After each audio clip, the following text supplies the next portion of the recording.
malam ini adalah laga yang menentukan. Aku percaya diri kami mampu raih 3 poin penuh dan melangkah menuju Piala Dunia. Garuda di dadaku.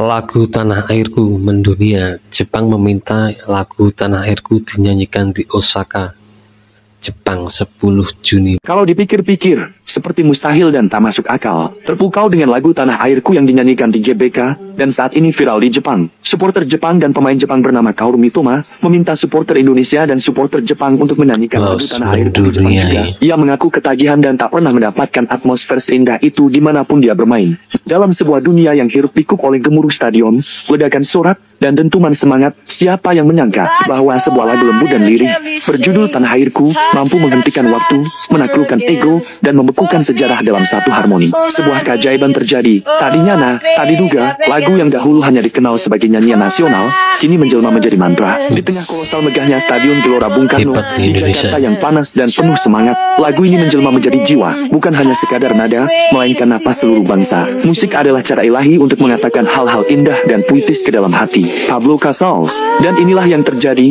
hati para penonton bahkan lawan sekalipun dibuat remuk oleh keindahan yang lembut dan tak menghakimi. Lagu Tanah Airku bukan lagu kemenangan, bukan pula perayaan atas kekalahan lawan. Ia adalah doa, sebuah pelukan dari tanah ibu kepada semua jiwa yang hadir di dalamnya, tanpa memandang warna bendera. Ketika Indonesia akan menutup babak ketiga kualifikasi Piala Dunia 2026 lawan Jepang di Stadion Suita, Osaka, pada 10 Juni mendatang, dunia bukan hanya menunggu siapa yang menang, tetapi juga, apakah lagu itu akan kembali terdengar. Ya, lagu itu kini menjadi legenda. Semuanya bermula dari sebuah kebiasaan sederhana yang bermetamorfosis menjadi ritual suci, sebuah budaya. Setelah laga, para pemain Indonesia membentuk lingkaran di tengah lapangan bersama para ofisial dan pelatih. Lalu, sunyi sejenak, dan kemudian terdengar lamat-lamat. Bait pertama lagu Tanah Airku menggema dari pengeras suara. Tanah airku tidak kulupakan, kan terkenang selama hidupku. Dan seketika, lautan lampu ponsel menyala, bergoyang perlahan seperti ombak di atas samudera emosional. Tidak ada yang berteriak, tidak ada yel-yel, hanya nyanyian dalam harmoni penuh cinta. Supporter lawan pun terdiam. Tubuh mereka mungkin masih di bangku tribun, tetapi jiwa mereka sudah ditarik, diseret, dan dicelupkan ke dalam makna lagu itu. Tidak ada lagi Indonesia atau lawan, yang ada hanyalah umat manusia yang sama-sama terharu oleh cinta terhadap tanah kelahiran. Kata Jepang lawan timnas kita itu cuma kayak lagi uji coba. Secara teknis sih Jepang emang udah lolos ke Piala Dunia. Jadi mereka nganggep lawan kita ini cuma biar nggak turun rank FIFA aja. Tapi meski mereka bilang kita nggak penting, Jepang tetap turunin pemain terbaik mereka. Karena habis kalah dari Australia, gengsi dong kalau sampai kepleset lawan Indonesia. Klik link di bio buat nonton kualifikasi Piala Dunia Jepang versus Indonesia. Sementara buat kita juga nggak ngaruh apa-apa sih, karena kita tetap lolos ke ronde kelima. Tapi ini soal harga diri dan ranking FIFA. Uji coba mungkin buat Jepang, tapi buat Indonesia ini kesempatan buat nunjukin kalau kita juga layak dihitung di level Asia. Bukanlah hal mustahil timnas Indonesia bakal menang terhadap Jepang, nama sekalian. Terbukti melalui sejarah timnas Indonesia pernah 5 kali menang terhadap Jepang. Buat kalian teman-teman yang ingin nonton bola secara gratis, langsung saja kunjungi link di bio saya. Berbagai info menarik ada di sini. Timnas Indonesia terakhir menang terhadap Jepang di tahun 1981 ketika Indonesia menang 2-0 saat menjamu Jepang di Stadion Gelora Bung Karno. Wow, lantas bagaimana kemenangan timnas Indonesia versus Jepang? Apakah mungkin terulang sejarahnya? Bagaimana menurut kalian? 3.000 tiket yang disediakan Jepang untuk supporter Indonesia habis sekejap mata. Timnas Indonesia dipastikan tidak akan berjuang sendirian saat lawan Jepang. Pasalnya skuad Garuda bakal mendapatkan dukungan dari ribuan WNI yang bekerja dan tinggal di Jepang. Tak tanggung-tanggung sekitar 3.000 tiket yang disediakan Federasi Sepak Bola Jepang untuk supporter Indonesia telah ludes terjual dalam hitungan 5 menit saja. Bahkan masih banyak lagi supporter Indonesia yang mengaku tak kebagian tiket. Suasana semakin memanas jelang laga penentuan Grup C putaran ketiga kualifikasi Piala Dunia 2026 zona Asia. Kali ini timnas Indonesia akan menantang kekuatan besar Asia, yaitu Jepang, di markas mereka sendiri Panasonic Suita Osaka 10 Juni 2025. Meski kedua tim sudah memastikan diri lolos ke babak selanjutnya, namun gengsi dan semangat nasionalisme tetap menyala-nyala. Bagi timnas Indonesia, ini bukan sekadar laga formalitas. Ini adalah pertarungan kehormatan, pertarungan mental, dan pertarungan untuk menunjukkan bahwa skuad Garuda tak pernah gentar menghadapi siapapun. Maju terus. Menariknya, jelang laga tersebut, muncul kabar mengejutkan dari tribun supporter. Ya, bocoran koreografi supporter Indonesia di Jepang mulai beredar luas di media sosial. Dan koreo kali ini benar-benar bikin merinding. Garuda vs Ninja, sebuah karya koreo penuh simbol perlawanan. Koreo yang akan ditampilkan di tribun Stadion Panasonic dikabarkan telah mendapat restu dari Federasi Sepak Bola Jepang. Ini adalah hal yang luar biasa. Karena tidak semua federasi negara tuan rumah memberikan izin untuk koreografi dari tim tamu. Tapi kali ini Jepang mengizinkan. Dan bahkan mereka penasaran dan menghormati ide dari supporter Indonesia. Koreo tersebut mengangkat simbol Garuda melawan Ninja. Burung Garuda yang perkasa mewakili kekuatan, keberanian, dan identitas bangsa Indonesia akan digambarkan sedang bertarung melawan sosok ninja. Simbol tradisi, kekuatan tersembunyi, dan kecepatan dari Jepang. Makna dari koreo ini sangat dalam. Meskipun ninja dikenal sebagai makhluk tangguh, lincah, dan sulit dikalahkan, Garuda dengan cengkeramannya yang kokoh dan tatapan matanya yang membakar semangat juang mampu menjatuhkan ninja ke tanah. Ini adalah simbol bahwa Indonesia datang bukan sebagai tim yang menyerah, tapi sebagai tim pejuang yang siap membuat kejutan. Jika menang lawan Jepang, Indonesia akan naik ke peringkat 110 ranking FIFA. Ya, walaupun Indonesia sudah mengamankan tiket ke ronde 4 kualifikasi Piala Dunia Zona Asia, tapi timnas masih bisa farming ranking FIFA. Musabab jika nanti menang lawan Jepang, kita akan mendapat poin tambahan sebanyak 21,58 dan akan naik ke ranking 110. Namun jika imbang, kita hanya akan mendapat poin 9,08. Dan jika kalah, kita akan kehilangan poin sebanyak 3,42. Jika melihat pertandingan Jepang sebelumnya, di mana mereka hanya menurunkan pemain lapis 2, tampaknya hasil imbang adalah hal yang memungkinkan bagi Indonesia. Tapi kalau bisa menang, ya itu lebih bagus. Karena kita akan makin mendekat dengan posisi Thailand yang kini berada di posisi 98. Breaking news! Guys, ada info baru nih. Konferensi pers Timnas Indonesia sebelum pertandingan menghadapi Jepang besok pada lanjutan kualifikasi Piala Dunia ronde ketiga zona Asia.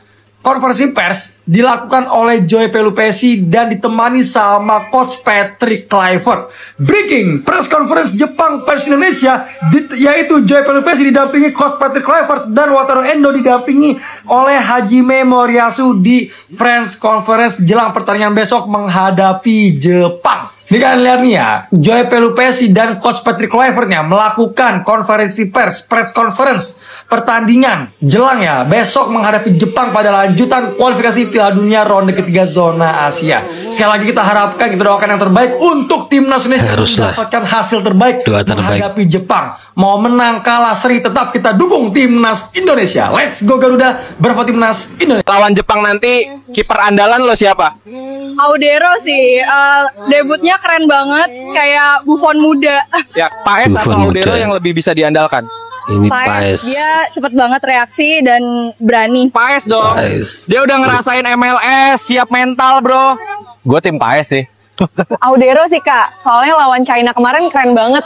Gue tim Paes. Paes lagi. Audero masih adaptasi bro.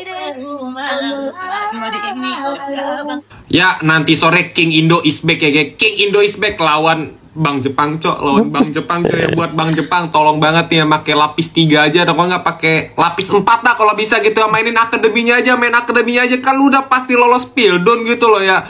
Bagilah poin gitu ya, longgarin lah gitu di final, yang gak usah serius banget gitu ya. Lagi pula kalau King Indo kalah juga ya, fokus round 4, bener, fokus round 4 udah, fokus round 4 ya, mikirin strategi untuk next round gitu ya. Jadi ya kalah menang juga ya udah gitu ya. Tapi gue berharap aja gitu ya. Ya harus menang, pasti gitu. Menang. Jangan kebantai please. Tapi feeling gue berkata gitu ya. Kayaknya Mang Ole nge-score lagi cok. Kayaknya Mang Ole nge-score lagi deh cok ya. Gue yakin banget anjir. Coba guys prediksi lu pada gitu ya. Kira-kira King Indo kalah apa menang gitu ya. Kira-kira skornya bakal berapa guys. Coba komen guys. Jan. Salam satu bangsa. Ultras Garuda di Jepang.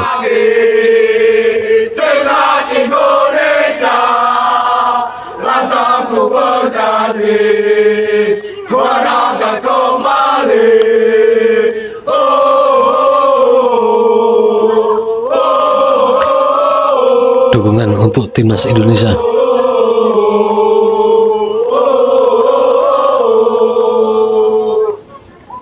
Keren.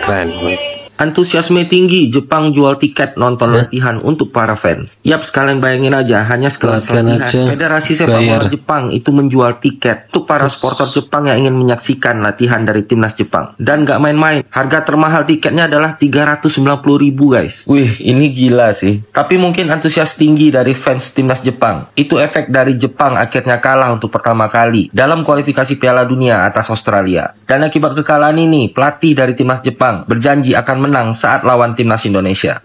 Kalau sistem ini diterapkan untuk fans timnas Indonesia, kira-kira laku nggak ya? Bray, tanggal 10, selain pertandingan kualifikasi Piala Dunia, gue ulang lagi ya, kualifikasi Piala Dunia antara Jepang dan Indonesia, di hari dan di tanggal yang sama, ternyata ada 8 pertandingan kualifikasi Piala Asia. Dari ke-8 pertandingan kualifikasi Piala Asia, ada 1 pertandingan yang menurut gue yang bikin gemes dan seru. Bentar, gue tunjukin. Nih, turun dulu nih gue nih, emang agak repot nih kalau dari atas ke bawah nih. Nah, ini antara Malaysia dan Vietnam. Wah, seru juga nih. Kira-kira menang siapa nih? Dan berapa skornya di antara Malaysia sama Vietnam? Malaysia dengan pemain warisan yang baru, Vietnam dengan 10 tahun nggak pernah kalah. Sama-sama kuat. Coba tebak skor, tulis di komen, jangan lupa follow gua. Jepang akan jadikan Indonesia pelampiasan. Hasil imbang melawan Arab Saudi dan kalah dari Australia membuat ranking FIFA Jepang itu turun. Kehilangan hampir 20 poin, membuat Jepang yang awalnya ada di rank 15 turun jadi rank 17. Nah, lawan timnas Indonesia, kalau misalnya Jepang kalah lagi, Jepang akan kehilangan 21 poin. Banyak sekali Jika itu hilangnya. terjadi, Jepang makin jatuh, turun ke rank 22 FIFA. Dan itu akan menyebabkan yang tadinya Jepang di Piala Dunia akan ada di pot 2, turun ke pot 3. Kalau Jepang imbang lawan Indonesia, Jepang akan kehilangan 9 poin.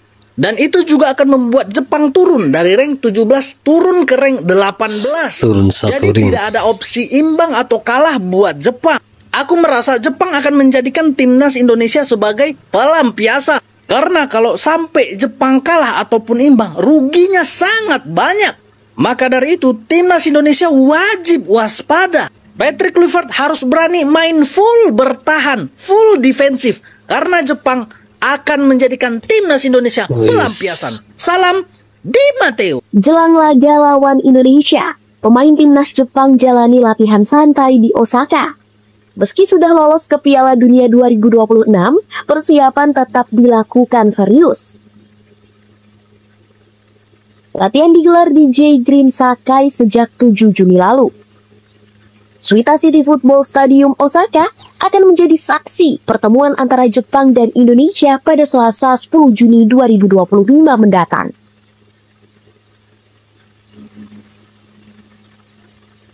Inilah dua pernyataan yang berbeda dari Patrick Kluivert dan Hajime Moriyasu dalam konversi pers sebelum pertandingan timnas Indonesia melawan Jepang besok. Di mana Patrick Kluivert menyatakan ini akan menjadi pertarungan yang sulit tetapi kami siap. Hajime Moriyasu mengatakan kami bermain di kandang sendiri dan ingin mengakhiri kualifikasi dengan kemenangan. Dan Hajime Moriyasu mengakui bahwasanya timnas Indonesia saat ini adalah tim yang bisa bersaing secara global. Artinya beliau tidak anggap remeh timnas Indonesia dan menganggap skuad Garuda adalah lawan yang sulit. Dan bisa kita simpulkan dari pernyataan pelatih Jepang ini, kemungkinan beliau akan menurunkan skuad terbaik Jepang besok ketika menghadapi timnas Indonesia. Namun seharusnya skuad Garuda tidak boleh gentar dan harus percaya dan tetap optimis bisa mengalahkan Jepang di kandangnya. Karena kemenangan timnas Indonesia atas Jepang besok akan mempengaruhi peringkat FIFA skuad Garuda yang akan menyentuh ke peringkat 110 dunia. So, jadi apakah skuad Garuda mampu mengalahkan Jepang di kandangnya besok?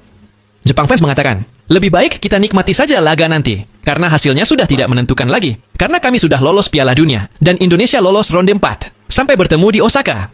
Beberapa pemain timnas Indonesia tampak sedang berjalan-jalan santai di Jepang. Mace, Ivar, Lino, dan Justin tertangkap kamera sedang menikmati waktu luang di kawasan Namba. Namun, yang menjadi sorotan adalah mereka terlihat mengenakan seragam timnas saat berjalan-jalan, bukan pakaian santai seperti biasanya. Hal ini tentu membuat mereka mudah dikenali oleh para fans timnas Indonesia yang berada di Jepang.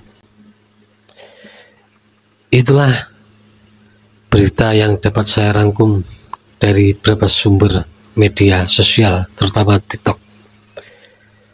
Jepang akan menghadapi timnas Indonesia hari Selasa tanggal 10, ya entar sore lah, jam setengah 6 jam 6 lah. Tetap dukung timnas Indonesia supaya menang melawan Jepang. Terima kasih, jangan lupa like, subscribe, share, dan komen.